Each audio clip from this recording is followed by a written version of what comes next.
Buonasera e benvenuti all'appuntamento con l'informazione di Prealpina.it delle ore 19. L'ultimo saluto al piccolo Daniele, il bambino di 7 anni ucciso a Morazzone a Capodanno dal padre Davide Paitoni, verrà dato venerdì prossimo, il 7 gennaio. Le esequie saranno celebrate all'oratorio di Schianno alle 14:30. Mezz'ora prima, alle 14, ci sarà il rosario. Oggi è stata invece eseguita l'autopsia. Intanto Davide Paitoni questa mattina nell'interrogatorio di garanzia davanti al GIP avvenuto nel carcere varesino dei Miogni si è avvalso della facoltà di non rispondere. Il giudice Giuseppe Battarino si era riservato la decisione, ma nel tardo pomeriggio ha convalidato il fermo e applicato la misura della custodia cautelare in carcere. Andiamo a sentire l'avvocato di Paitoni, Stefano Bruno, nel servizio di Massimiliano Martini. Paitoni è ancora in una condizione di ottundimento, di confusione, di prostrazione e quindi non sarebbe stato probabilmente anche controproducente se avesse risposto alle domande, perché non so che cosa avrebbe potuto dire.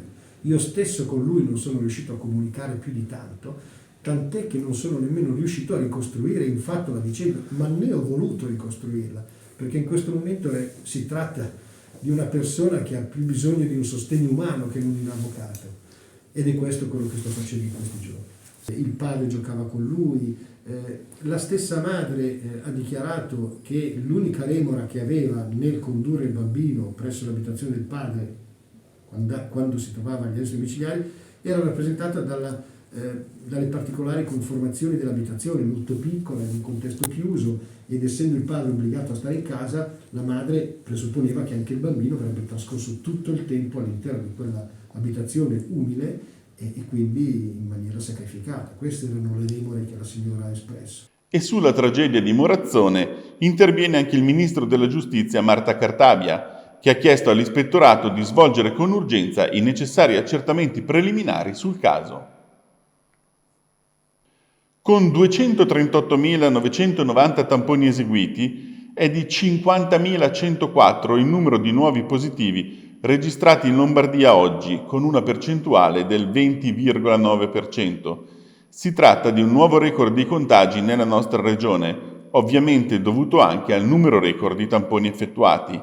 Sono in deciso aumento però anche i ricoveri. Sono infatti 234 i pazienti ora ricoverati in terapia intensiva, 15 più di ieri, e 2.312 quelli negli altri reparti, con una crescita di 165 unità. Sono invece stati 34 i decessi, che portano il totale da inizio pandemia a 35.193.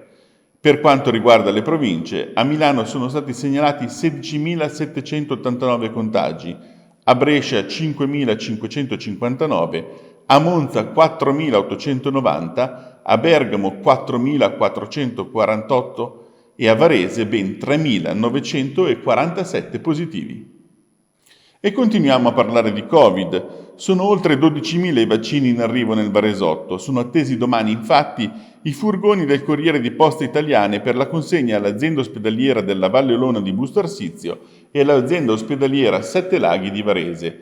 Sono 12.200 in particolare dosi del vaccino Moderna. Nella mattinata di domani i mezzi speciali attrezzati con celle frigorifere prenderanno in carico i vaccini a Piacenza e proseguiranno il loro viaggio per raggiungere la loro destinazione finale nelle strutture sanitarie del Varesotto. In dicembre in Lombardia sono state somministrate 1,5 milioni di dosi ai bambini.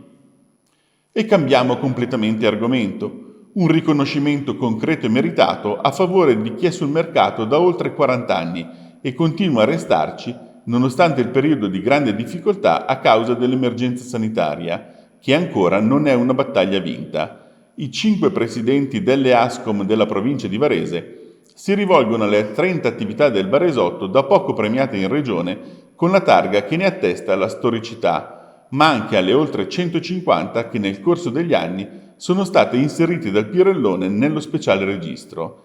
Il bando Imprese Storiche di Regione Lombardia e Union Camere prevede infatti fondi per coprire metà della spesa e fino a 30.000 euro per tutte queste attività come contributo da investire in interventi per il miglioramento del proprio negozio, fondi che sono a fondo perduto.